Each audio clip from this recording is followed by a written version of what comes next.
Naqlayman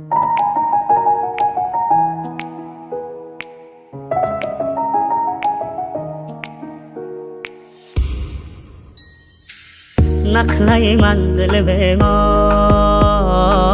meni sevmez bu güzel yar.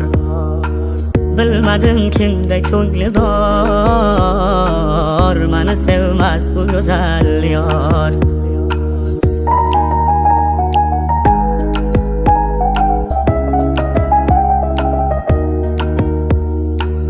Bu muhabbat deb atalar, uning yaridi bedavodur. Ne kecha kunduzi bordur, unda teng shohu gadodur. Bu so'zini eshitmasaydim derdilar muhabbat ozor. Oqlar ursam qulog'i kar, meni sevmas u go'zal yor.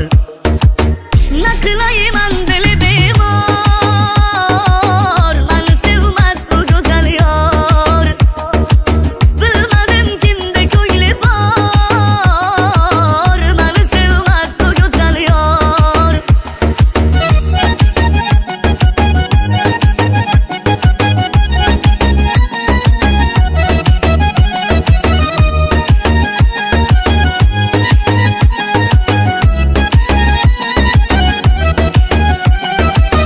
Buna takdir, buna azor, ne tabi buna dermoni bor. Qalam ojiz, qog'oz etmez, sevgi dardi jondan ketmez. Deydilar qancha go'zal bor, termular yo'llaringga zor. Men uchun bitta go'zal bor, meni sevmez u go'zal yor.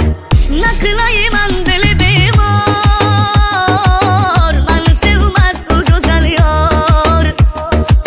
Bilmadim kimda ko'ngli bor, meni sevmez u go'zal yor.